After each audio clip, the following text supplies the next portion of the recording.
Henry Betsy Jr. pleaded guilty to a single felony count of bigamy back in May. But after he entered that plea deal, he was arrested in another state, leading the judge to revoke his bond. When we last saw Henry Betsy Jr. in court, he was dressed in a sports shirt and blazer with his new girlfriend beside him. Yeah, Henry, we want to get your side of all this. What can you tell us? Well, unfortunately, I'm unable to talk at this moment. But when he arrived for his sentencing hearing Thursday, he was wearing handcuffs and an orange Hernando County jail uniform. His bond revoked by the judge because he was arrested for assault and battery of a family or household member.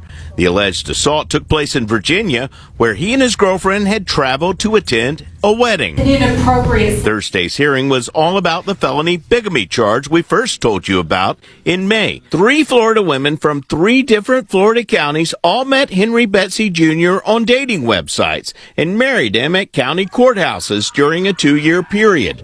Only one of his wives was willing to appear on camera. I met him on Match.com. He said all the right things.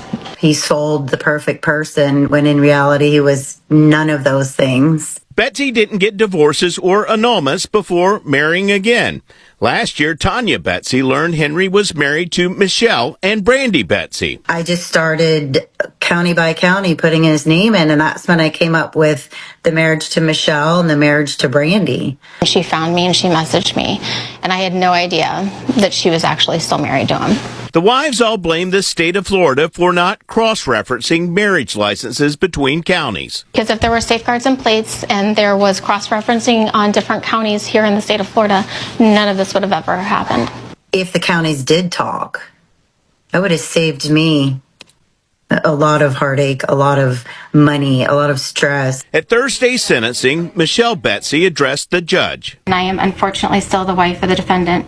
I am not here today just as a woman who was betrayed by someone I once trusted, but also speaking on behalf of the other women involved. What he did was not a mistake, it was a deliberate choice, and choices have consequences. Henry also spoke. First and foremost, I want to apologize to the ladies for it, and I want to apologize to the court administration and also to my family and friends that have to be involved in this, because ultimately this is something that, I did not wish on anyone. Because Henry had no prior criminal convictions and his case in Virginia has not been resolved, the judge said he was limited under the law in what sentence he could impose. Adjudicated guilty of the bigamy offense, which is going to make him a convicted felon. I'm going to sentence him to 2 years of probation with 8 days credit for time served. He'll undergo a mental health evaluation.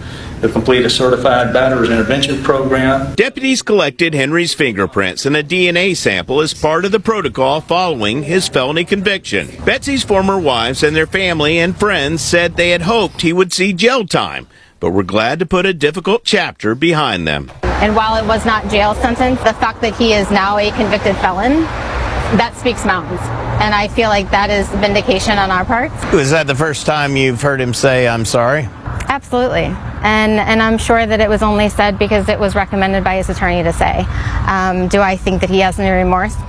Absolutely not. Michelle says she's now talking to state legislators, hoping they'll introduce a law calling for some type of statewide marriage license database. We can take this to the next level, that we all here in the state of Florida can learn from this, and that we can put up safeguards so that this doesn't happen to other women. In addition to that probation, the judge ordered Betsy to stay off of social media and dating websites, and he also ordered him not to have any contact with his 3 former wives.